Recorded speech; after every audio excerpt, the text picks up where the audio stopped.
Well, hello, everybody. My name is William Marsh. I'm the Director of Education here at Premier Research Labs, and I have a distinguished guest on the Premier Living podcast today who actually just led our staff here at Premier through a wonderful breathwork session. His name is Joseph Anew. He is the founder of Runga. He really led the growth of the Spartan Race enterprise, and he's changed lives across the globe with his live events, and I personally have attended one, and now I have him in the Premier Living podcast studio. So Joseph, thank you so much for joining. Thank you so much, William. And I was just thinking back to you in the ice bath at Runga. First time, actually, that long. That was an accomplishment and a feat. Yeah, it was amazing. So, well, I want to first and foremost give our audience a little introduction to you, Joseph, because this is your first time ever in the Premier Research Labs ecosystem, and we're so grateful for your time and just your stewardship and like your commitment to health, honestly. And so, maybe for our audience members, if you'd be willing to share your background, where you come from. Thank you so much. And I've been, I'm so happy to be here. I don't live far. It's taken me a while to get here, but I'm so glad to be here. And I was so impressed, William, with the tour of the facility, how you guys do things. I've worked with supplement companies for 20 years, and the quality you guys are bringing, the attention to detail is like something I didn't even know anybody did. Would you like to share like something that stood out to the audience? Well, just first of all, the amount of testing you're doing, if I'm a supplement company and I trust my distributor, I'm not going to test every box of stuff that comes in. I'm just going to take the ashwagandha and toss it in my pill, So I think testing every single box was one thing that, like, wow. Mm-hmm. The other thing is all the things you're doing in-house with the humidity chamber you showed me. Stability chambers. And so you know exactly when the expiration, when the nutrients inside these capsules are going to start, losing their energy or losing their benefit, and doing all that in-house, not outsourcing it to someone, really having control over all that was impressive. I could go on, but the production here was just more than I was expecting. Well, that's an honor. And I know a lot of the audience members hopefully know a lot about what we do here at Premier, but let's go back to you. You're the star guest here. So talk to us a little bit about your journey, because, the experience that we had, and I hope to hopefully share with audience members that maybe come to a future event where you're leading a session, was deeply transformative. And you've had your own journey in health, which you kind of kicked off our session with. And I believe it would be great to share your story just to like really help people understand you. Yeah. Thank you, William. Thank you. I really appreciate it. And what's interesting too is I'll kind of, I'll bounce around slightly, but professionally, my career has always been in health. And ultimately the truth of it was I was trying to fix myself. And what did I need? Well, I needed to feel strong. I needed to be strong. I wanted to be fit because I had my own inner struggles. I had my own inner things going on. And if you look at sort of the shape or the trajectory that my career has taken, it's modeled my own needs very much. And so of course I was not only having my own experience, but also having the experience of all my clients reflected back to me. And so, I started in fitness, as a personal trainer when I was 18 years old, went to school for exercise science. And, it was interesting was I started to question a lot around, as simple as two people following the same diet. How come it doesn't work at all for this person and it works like incredibly well for this person, and we're both human. Like what's going on here? Like this should not be the case. And so at a young age, having experiences of like, there's just more to the story here. And so, then I got into holistic health, nutrition, started to study, different aspects of health. At first it was a calories in, calories out, hey, you can eat whatever you want as long as the calories are good. And then I learned that no, there's more to it than that. We really need to get into quality and understand, nutrition, holistic nutrition, food sensitivities. So that was probably around 06, 07. I started to go into that realm. And then from there, ultimately, even in myself, okay, now I'm fit and I'm eating healthy and I'm still not done. I'm still not complete. I'm still not whole. There's still some sort of lack I'm feeling. It's interesting because would you say that, and this is my same mirrored experience, once the body gets almost ideally nourished, that's when it's like, there's more to the story here. Do you, yes. Is that what you see as well? Yeah. Yeah, absolutely. So it's like the healthier you get, it's almost like you just uncovered the next chapter of the journey. And so, maybe it's not better to keep going down the path. Maybe it's just, you should just accept that like the deeper you go, the more there is, the further the journey. But that's the rewarding part of the journey, right? Well, that's why you got to embrace the journey. And I think that those first few stops, maybe it's demoralizing. Maybe it's disheartening to say, what the heck? I got my fitness right. I thought health and fitness were the same thing. Yeah. I'm obviously not healthy in mind, body, and spirit, but I look like great. I have a 6-pack and I'm feeling good. So, okay, I'll start focusing on food. And then you become aware of some other element of your psyche or of your system, or there's something missing. And, you keep going. And maybe at first you're like, oh, I thought I was done. I thought I was, once I lost the weight, I thought I was going to be done. Or once I got fit, I was going to be done. And then you have to keep going and you have to keep going. And so, that was definitely my experience. And so fast forward, all these different things along the way, I think there was a process of trying a lot of new things, becoming educated as well as I could, really looking for new people to learn from, new places to become educated from, gaining new experience, and keeping pieces of all of that. Maybe not all of it, but keeping pieces of it as you continue down the track. And ultimately where I finally landed, which is like the final destination, was just nervous system. And, and that included going as deep into biohacking as you could go.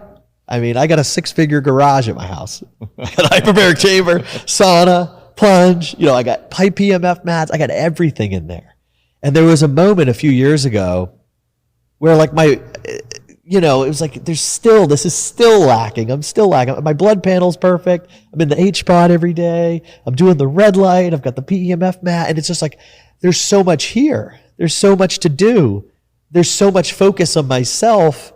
And ultimately I started to realize that, there's this inner sense. There's just this peace within that when you really have the courage to go there and cross whatever canyons and whatever barriers exist to get there, I found myself not needing all that. Like that was just another thing I was attached to. That was just another thing I believed I needed that was outside of me. And so these past several years, it's really been about just helping people get into that nervous system, help them through challenging times, connect them with their breath, which, as you experienced, I believe is the most powerful force in the entire universe. And the beauty of it is the amount of control we have over it. So it can take you to far off places. It can take you to exactly what you need to know about yourself if you have faith in it, belief in it, trust in it, and you're willing to go for the journey. And so there's a few elements to explore with the breath, but again, after, our events have been going on about 10 years, I was known as the biohacking guy. I mean, my events are full of hyperbaric chambers and red lights. And a couple of years ago, I just started to trim all that and say, I just want to help people breathe. It's one of those things too, when you look at the state of the world and, what is a driver of chronic disease and really where society is at, you could make the argument it's really all goes back to the breath and like how people aren't breathing correctly. And maybe for our audience, maybe keying into why that's so important from just a nervous system regulation and the metabolic consequences of an unregulated breath. Yeah. Would you be willing to share that? Yeah. And if we think about it, so let's look at this concept I call aerobic deficiency syndrome, which would be, let's say somebody who considers themselves out of shape, maybe they look out of shape, right? And they go up the stairs and they get really winded and they just say, I'm so out of shape, right? But the truth of the matter is, not only are you out of shape, what does that mean? No, that person is literally 9-10 stairs up. Metabolically, they are running a marathon if it was you or I, right? So it's not only that you're out of shape, it's that you have allowed your relationship with these essential gases, oxygen, carbon dioxide, nitric oxide. You've allowed the relationships and your capacities for these gases that are essential to life, you've allowed them to deteriorate. And so from a metabolic standpoint, what that means is that if we look back at the origins of life, I love talking to people that study the mitochondria, because if they study it long enough, they're like, how did this happen? Like, miracle, right? how did the mitochondria, get into the cell? Right. Still undetermined fully. It was mutualistic relationship, right? That's the definition. But at some point, the cell had to decide, hey, you're okay to come in. Imagine that exchange of that conversation, right? Right. And the mitochondrial scientists that I've interviewed, they just decide to believe in God at the end of it. Mm-hmm. Like they get there and they're like, oh, someone put it there. It was meant to be. Like they didn't talk to each other. So it's a funny thing. But if we go back all the way, so and you know this, William, like mitochondria, what does that do? Does a lot. Keeps you alive. Produces energy, right? So it produces energy for the cell, predominantly aerobically inside the mitochondria. So what were we doing before? Anaerobic, probably. Anaerobic. So we had anaerobic cells. We won't get into how the hell the mitochondria got in there. But once that happened, now we can produce energy aerobically or anaerobically. So if you and I want to do a 40-yard dash, we're going to use our anaerobic energy that was here before the mitochondria was in the cell. It's all we used to be able to do. And I'm oversimplifying in some ways. Yeah, if there's any molecular chemist or biochemist on this, we apologize. Yeah, this is for the average listener.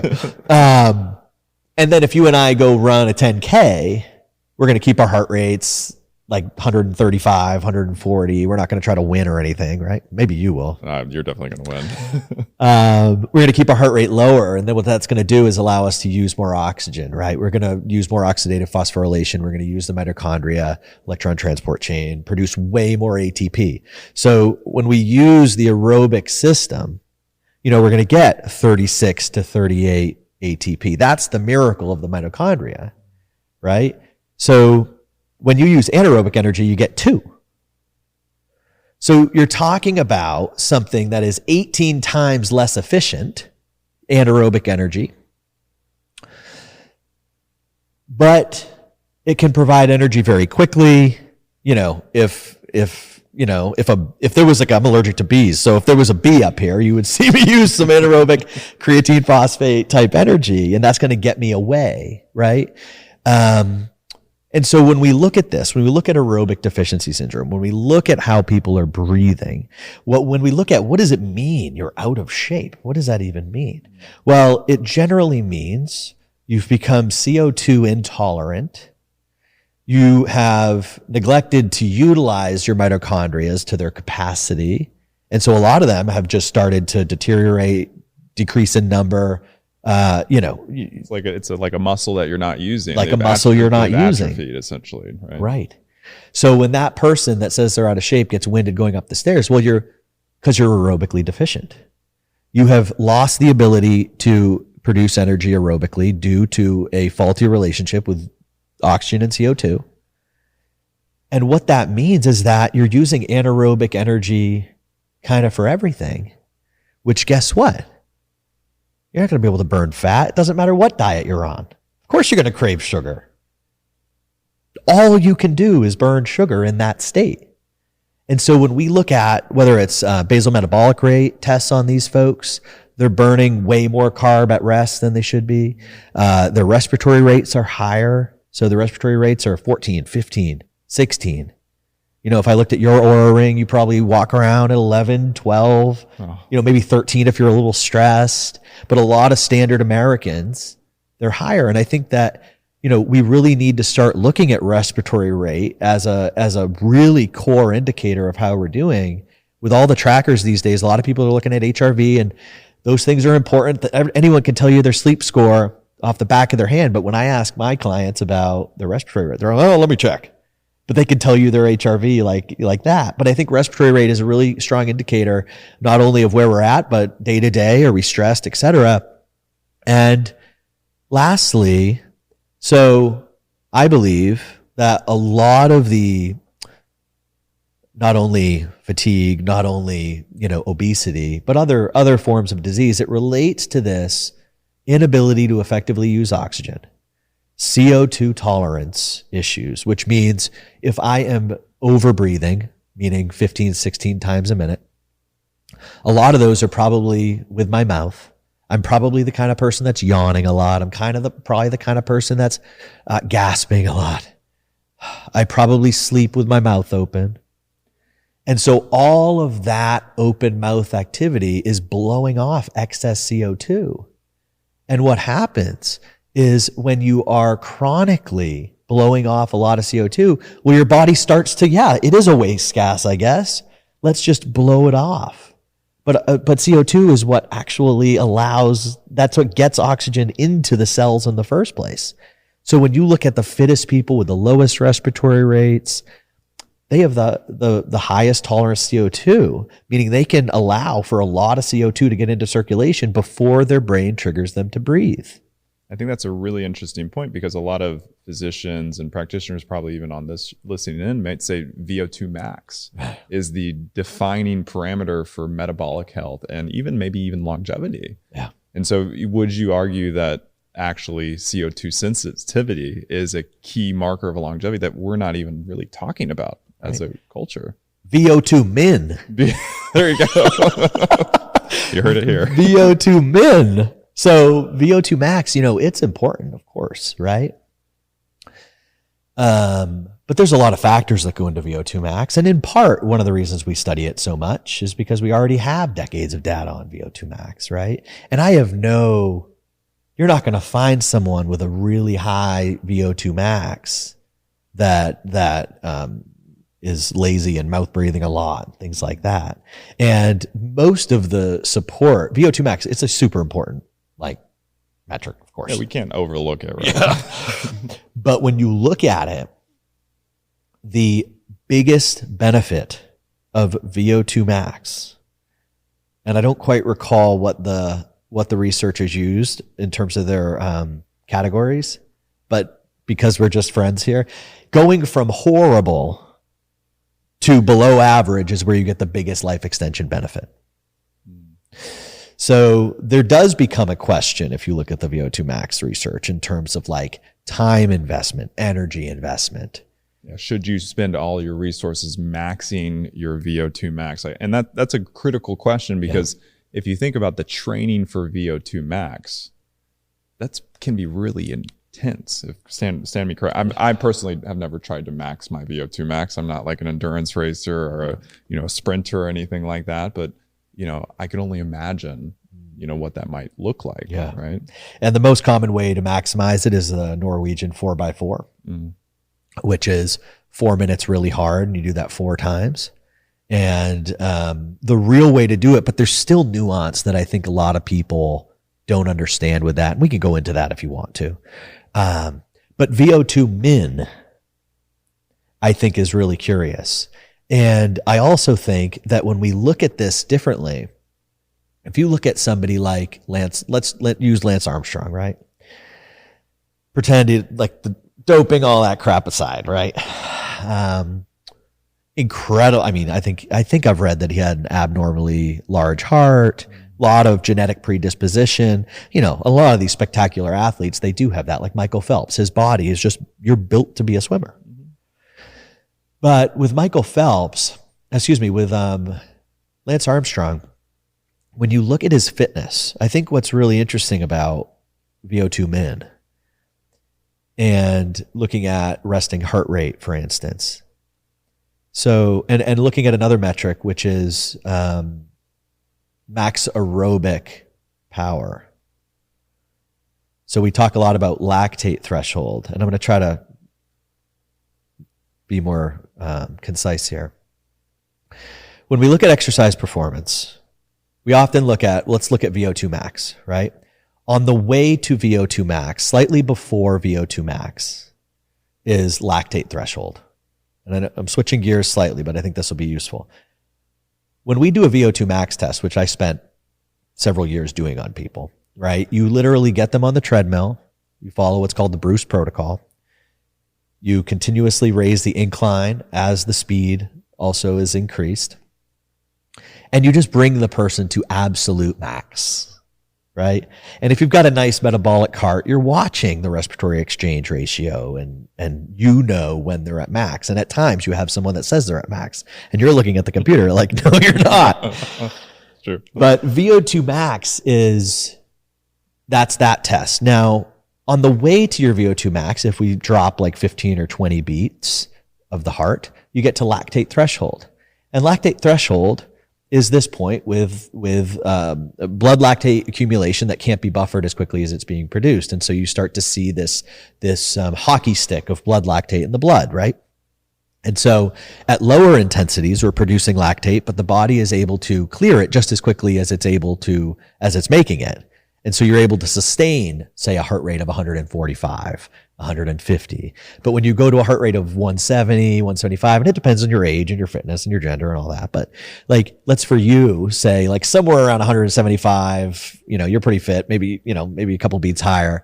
You're going to see this uptick in lactate at the point where your body can't clear the lactate as quickly as it's being produced. And that is the moment where you are switching to 100% carbohydrate for fuel. Now, what no one really talks about, and this was popularized by a guy named Phil Maffetone, brilliant. He's got books and he's really smart and he was decades ahead of everyone. Lots of love for him and his work. He was a real renegade back in the day, training endurance athletes. And he talked about this idea of max aerobic heart rate, max aerobic function. And he estimates that that's approximately 180 minus your age. And I've found this to be fairly accurate for most people that are either not exceptionally fit or not completely out of shape. It's more accurate than like the 220 minus your age is your max heart rate thing. That thing is totally off. Now, Maffetone created this max aerobic function around 180 minus your age. So I'm 40. So 140, he would say, is my max aerobic function. And so he has his recommendations and things that he suggests, like you should train no higher than that heart rate is kind of his thing. But my thing is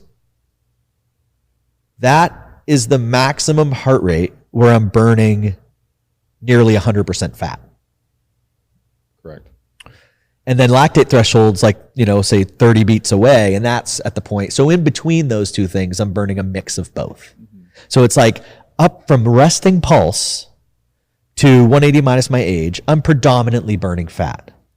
Above that 180 minus my age, I'm burning a mix. And once I'm above the lactate threshold, I'm burning pure carbohydrate.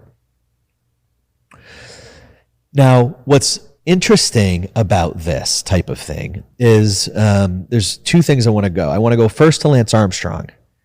If we take him, and he would be a guy that we'd have to, add a couple 5 to 10 beats or whatever before he hits his max aerobic function because he's mega fit. But his resting pulse is also 35. So when we look at somebody that is out of shape, quote unquote, their resting pulse is 75, maybe even 80, maybe even 82. And that 180 minus your age is really like 170 minus their age or even 160. So if you look at the heart rate range where they're effectively burning fat, it's extremely narrow. Right. It's only from 82 to 118. And then they're in the mixed and their lactate threshold is going to be a lot sooner. So this all relates back to aerobic deficiency, right? So when we look at specifically the metabolic costs, the foods these people are going to crave, but more importantly, why I want to focus so heavily on aerobic deficiency and really cure people with breath is high intensity exercise really effective if I have no ability to burn fat whatsoever at any heart rate effectively? And then my workout has me puking in the trash on the way out, and it's all very glycolytic and very intense. It has me purely in anaerobic metabolism, which I'm using at rest half the time if I'm in that physical state. So what I have seen is tremendous benefits from working with people in their breath. And we're using this person that's out of shape as like an avatar. But if you take that person and you put them into a standard like gym exercise program and a standard nutrition program, it's not going to work. Right. Well, and you just pointed out why, because the body's going to be craving the foods that fuel that type of exercise, because that's the metabolic demand is the anaerobic state. Yes. I think it's a great paradigm shift. And then think about the mental chatter. If I put that person on a low carb diet and a high intensity exercise program, Nagging constantly. It's going to be crazy in there. So sure. And this is where so many people are right now.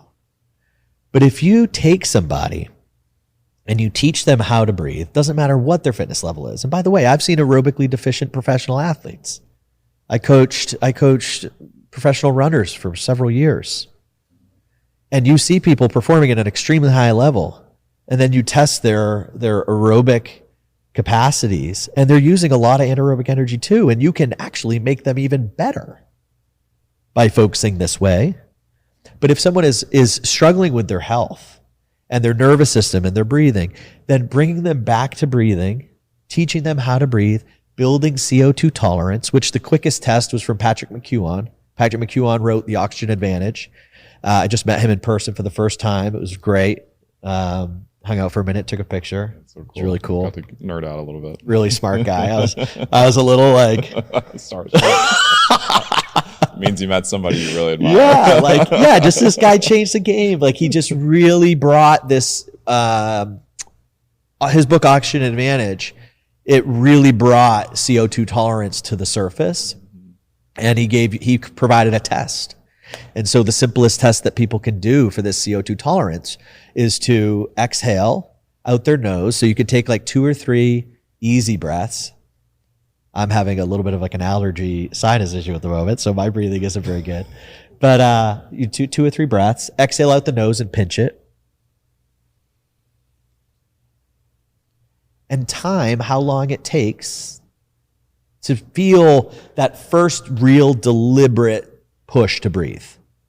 Your body's first, yo, yo, yo, breathe. You got to do this. And with you, William, it wouldn't surprise me at all if you're up there, if you're 25, you're 30, maybe even higher, having never really trained this, presumably. But you'll see quite a few people, even if they look fit, and definitely if they don't, 5 seconds, 10 seconds. So this is when you block your nose like that, and when you exhale, and you block your nose, that's when CO2 is accumulating in the blood. And so how quickly the brain says, breathe, William, is indicative of its relationship with CO2. And when CO2 becomes a warning that there's no oxygen, that's aerobic deficiency. I want to just settle on that because I believe it's such it feeds in so beautifully because, obviously we're a supplement manufacturer. We work with foods primarily, and yet we're always looking for tools and techniques to empower our physicians, consumers working with health practitioners to have, have the foods and the supplements that they're consuming used more efficiently by the body, right? And I think this is why nervous system health, parasympathetic activation, looking at factors of longevity, the conversation, turning that lens to the VO2 min. And I really want to get into the emotional aspect of what happens in that type of training, because a lot of times that's when the epiphanies happen. I would say personally, and that's what I've experienced myself. I think maybe you share the same. Yeah.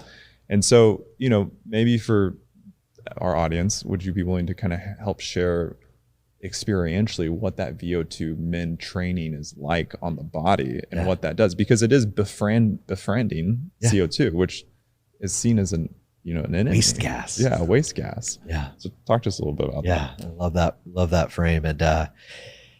And quickly, just at a really high level, just to tie up the nutraceuticals and, the products you make and getting the, I just took one before the show. Was that saffron? Our wonderful Tranquinol. Parasympathetic saffron extract. Feeling fantastic. Now, let's imagine, the metaphor so many people have used at this point, running from a lion. That's like the nervous system, right? Well, what happens when we're in fight or flight, or what I like to call survival? Well, we're sure as not maximizing blood to the digestive tract. So we are shuttling our blood to our arms and our legs to fight or flight. So when you think about taking a capsule, a powder that's the best in the world, and being in survival, well, you have less to work with. And the body, if it is in survival mode, it's probably just looking for sugar. And anything that's not sugar, even if it's great, might not. It's like, why do I need this right now? Ashwagandha, just give me some candy. Exactly. So the nervous system is going to flood the digestive system with a lot more time and energy to pull the most out of those nutraceuticals and the nutrition that we give our bodies. Yeah, and it's going to, if you're in that sympathetic activation, it's literally going to condition the body to seek out the antithesis of health. Yes. In every single moment. Yes. Hypercaloric foods that make you feel good because we need serotonin for this situation, right? Mm-hmm. Yeah.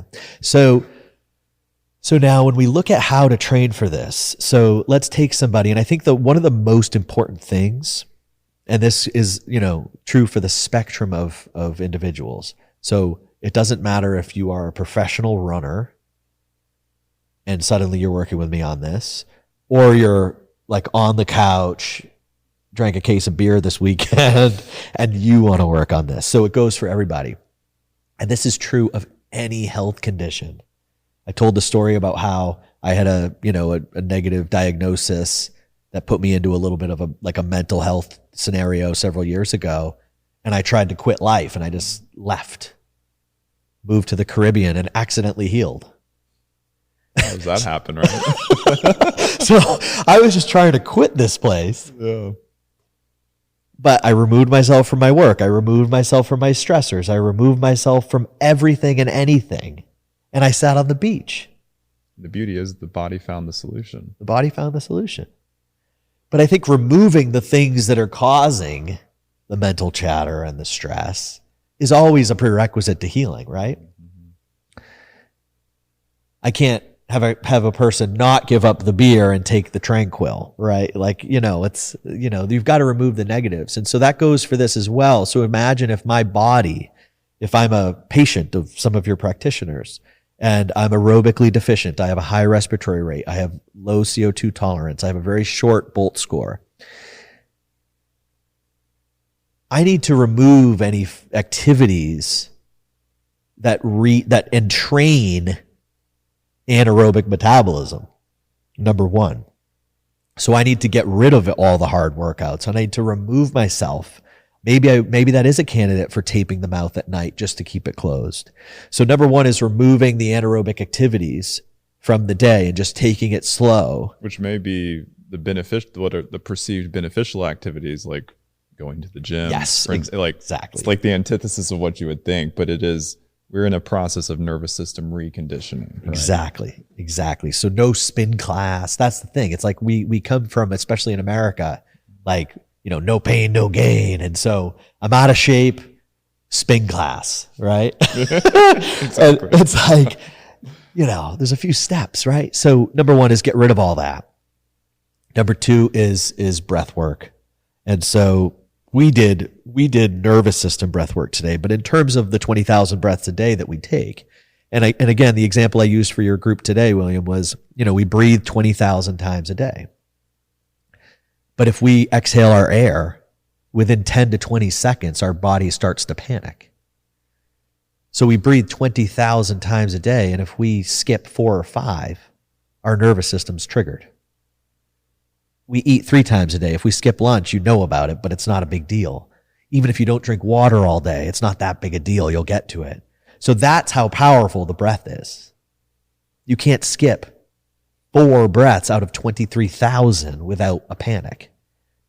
So that's why it's the gateway. That's why it's the root cause of so many of our health issues right now. And so when we get into it, the first thing is developing tolerance for CO2 through breath holds, exhalation holds. So I can very simply, even if I'm at my desk and I'm whether I'm a practitioner, whether I'm a patient, I'm at work, I work in accounting or something, I can easily just exhale for 5 seconds, wait for that air hunger, and then breathe again calmly. And I can do that repeatedly throughout the day, slowly telling my nervous system, CO2 is okay. I know you think it's a bad neighbor, but it's okay. And it's helpful. You'll actually absorb more oxygen if we just let this thing go a little bit. And the progression from there is walking exhalation holds. So what you do there is you're walking to your car, you're leaving the office, maybe when we finish the podcast, and you've got a 20-meter walk to your car. Well, on your way, you're going to walk calmly. You're not running because we don't want to get any anaerobic in there, but you're just going to exhale. If you don't care who's around, you can pinch your nose. See how many steps you can take before that sensation of air hunger. And maybe it's 20 for you. Maybe it's 9 or 6 for someone that's really deconditioned. Well, guess what? Every time you walk to your car, every time you're walking down an aisle at the grocery store, exhale. And so you're starting to just slowly allow your body to tolerate higher amounts of CO2. And by the way, the other way to do this is to, the mouth taping at night and nasal breathing. The benefit of it is you're not losing as much CO2 through the exhalation. We could talk a whole lot about the sinus cavity if you'd like. I'm a big fan of it. I think it's great. Overlooked a lot. Overlooked a lot. Yes. Yes. So that's number 1. And then number 2 is building up really slowly, just like you would expect from a fitness standpoint.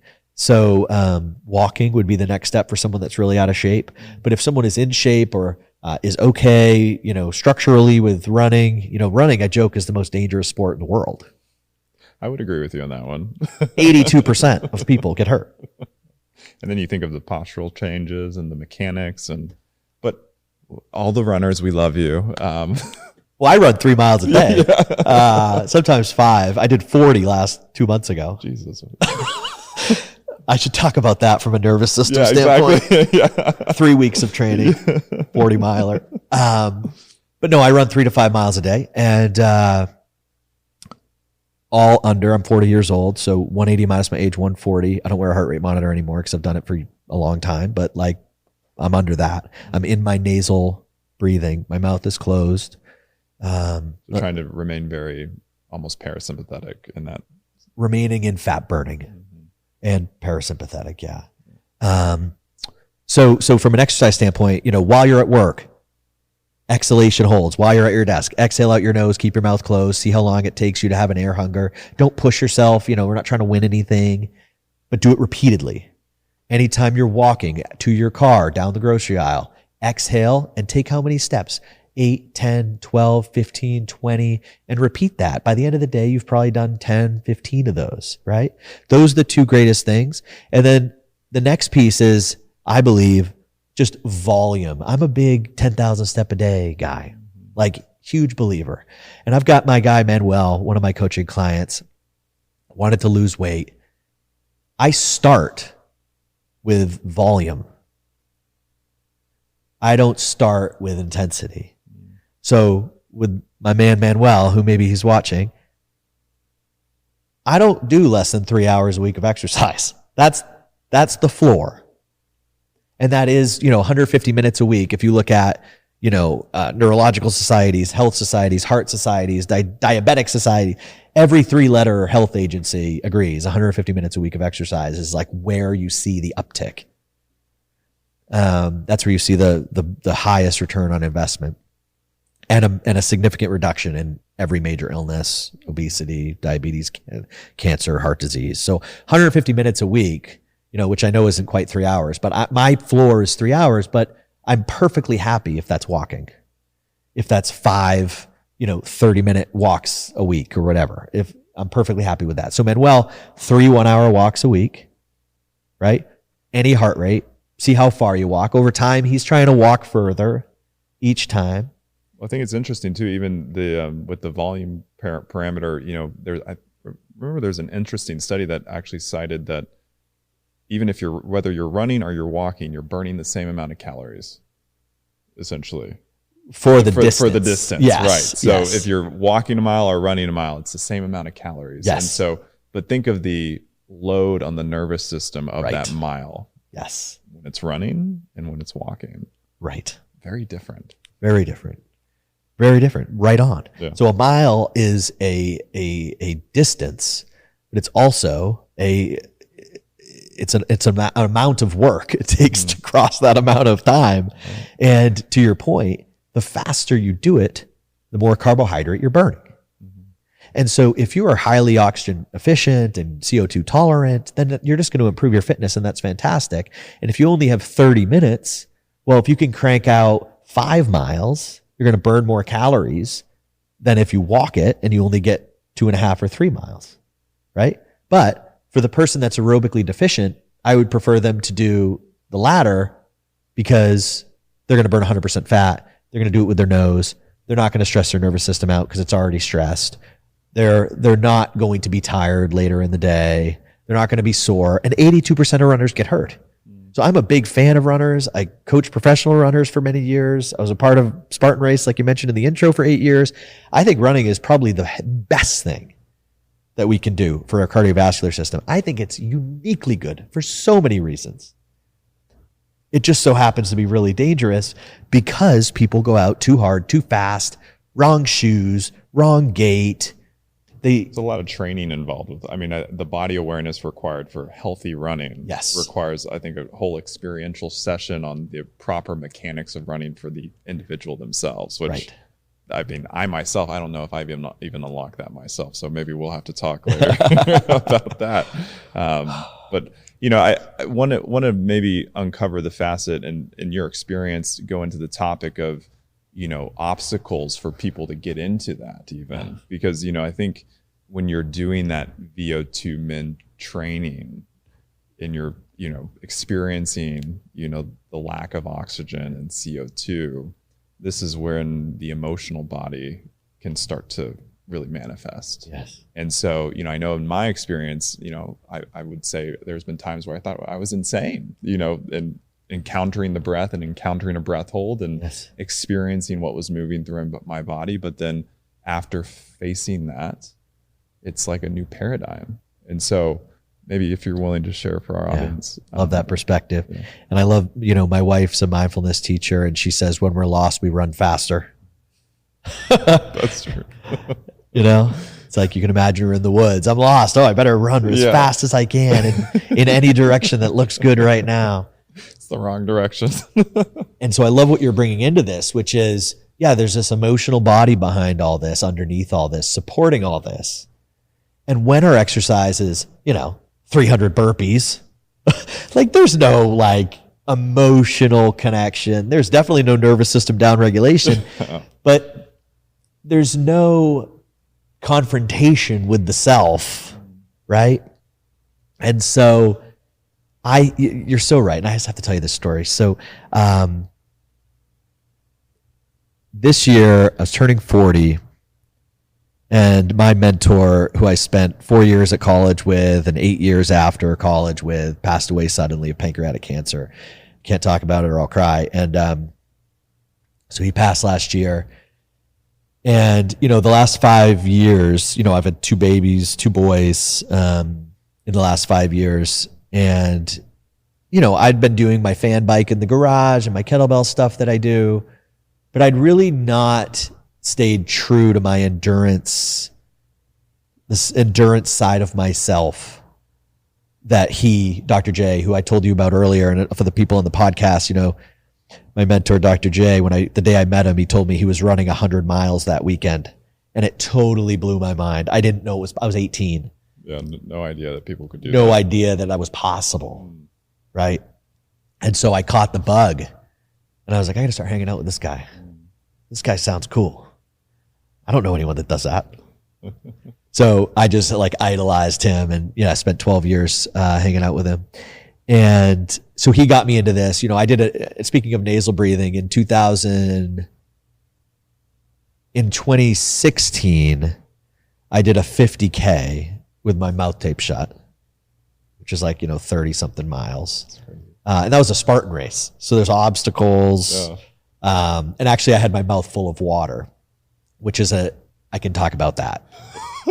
I haven't heard that one before, actually. There's a lot here. So there's so many tangents. I'm sorry for all the tangents. Quickly, I was reading, I spent 8 years at a company called Spartan Race, and Joe DeSena, the founder of the Spartan Race, is another one of these guys that's just like larger than life. Million Ultraman, million Ironmans, and, I did a rod on foot, just all sorts of like incredible accolades that I really respected. And so he was writing a book, and a few of us were kind of helping with background research for this book he was writing.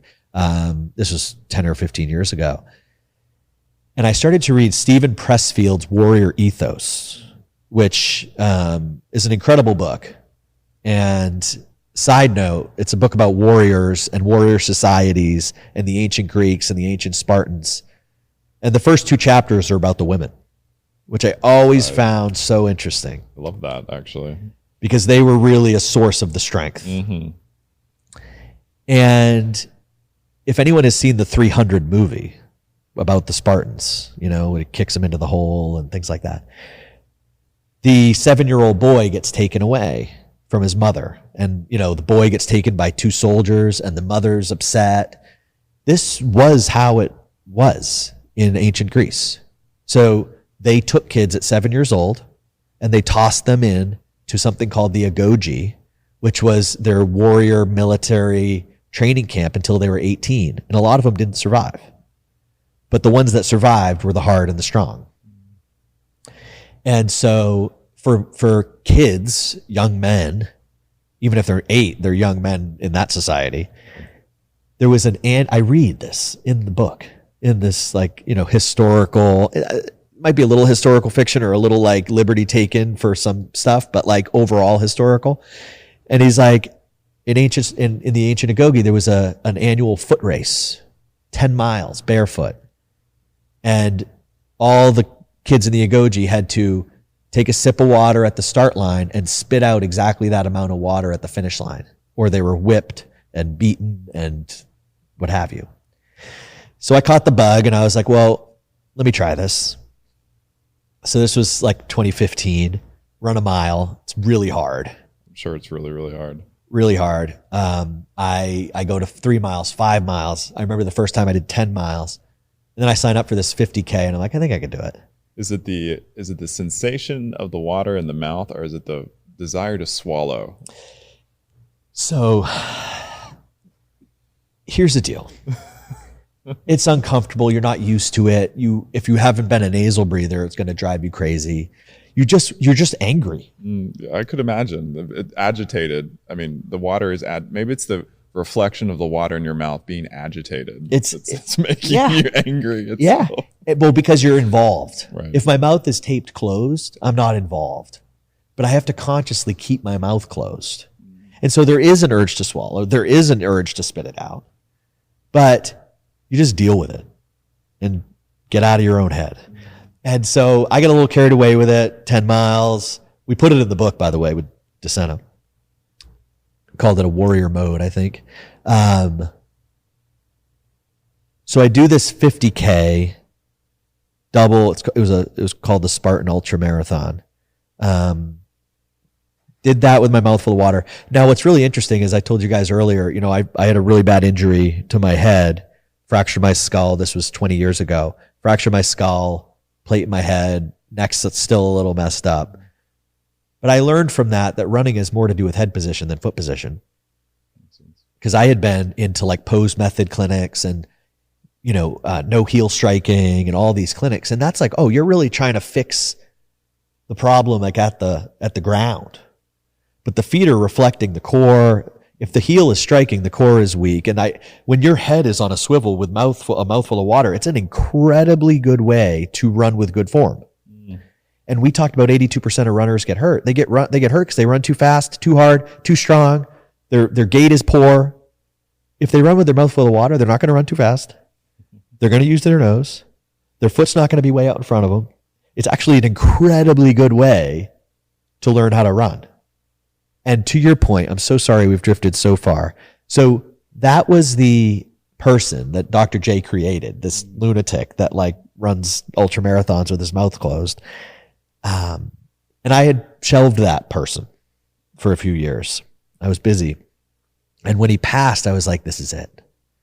I'm turning 40. I'm doing an Ironman. So I went and bought an Ironman bike, which I haven't had for several years. And then after like a month of training, I'm like, I can't do the swimming. It's the hardest thing. With my sons, like I got to get up like at 4 a.m. to go do the swimming. And so I'm like, screw it. I'm on the internet. And I'm like, there's a double marathon an hour from my house in 3 weeks, 52.4 miles. I'm like, I haven't run more than 10 since the 50K. I hadn't run more than 10 miles. Signed up for the 52 miler. And my real goal was run 40 miles for my 40th birthday. Now, the whole reason I'm telling you this, I did do 40 miles for my 40th birthday, which was amazing. That was what I set out for. If I took it slower, I could have finished, but it was a hard course. The reason I am telling you this, William, is I chose to do this for Dr. J. When I got to the start line at 5 o'clock in the morning, there's not even a dozen people there. I had no phone, no music, no headphones. This was 40 miles, me, myself, and I at 180 minus my age or less. And so what you're bringing up about this lower intensity exercise, higher volume of exercise than maybe you would like, bringing you face to face with aspects of yourself. On my podcast, I talk about the 40 miler. I met a whole cast of characters on that 40 miler. And I think that people like you've done this. You've gone into the slowness. You've gone into whether it's the physicality, or put yourself into a situation where you have to meet yourself. And there's no masks. At mile 33, there's no masks. In your morning practice you told me about, there's no masks. And I think that one of the issues with so many of our patients and clients is they're in the mask. I'm trying, it's not working. I'm going to the gym. I'm following the diet you told me. But there's still just an energetic refusal to meet yourself. And it's not to say that some people don't have issues and things like that, but I think there is this essential need. And again, I have recovered from a lot of things. I have had multiple near-death experiences. I fractured my skull. I had brain surgery. They had to find 3 different hospitals to see who could fish the fragments of my skull off the surface of my brain. Been through it. And I'm telling you, I've gotten fit and it didn't work. And I've eaten well and it didn't work. I got all the biohacks and it didn't work. But when I started to just say, let's go into the nervous system. Let's go into an altered state of consciousness. Let's see what happens. And yeah, there was some discomfort. I met some characters. And you got to meet them, you got to embrace them. And what happens after? There is a way higher level of embodied truth, a way more stable understanding of who you are, and a way higher degree of personal responsibility for all of my decisions, all of my actions, all of my friends, all of my family, the way that people treat me, the way that I treat others. And I think that the breath, when we look at the spectrum, you start with CO2 tolerance training. You go into high volume, low intensity exercise like walking. You progress that. If someone has bad knees, arthritis, pain, use a bike. Great. Personally, I think running is the best if you can do it because of the energetics. We saw some people today have some really somatic releases. And I think a lot of the energy that we all carry around that is heavy and burdensome and interfering with our lived experience is in what the ancients would call the lower chakras. And when I do breath work with people, it is so every time, if it's a group like this, there's multiple people with massive amounts of energy in the hips that needs to move, and it needs to be knocked around. And so you don't get that from a bike, but you do get it from running. So when we think about a mental health, physical exercise, running is I think the best, because you're getting the aerobic, the respiratory, but you're getting the time alone, but you're also getting this like somatic shifting of the pelvis, doom, doom, doom, doom, doom, every step, and it's knocking a little bit of this energy out. And when you look at the research on mental health improvements from running or any cardiovascular exercise, but I believe running is the best. So you go to running, go to cycling, you meet some of those characters when you're running and it's the third day in a row and you're like, I don't want to do this. I shouldn't have to do this. My knees hurt. And you just go through it anyway with responsibility. I'm not telling anyone to get hurt. You push through that. You start to tear down some of these ego structures, some of these psychic protectors.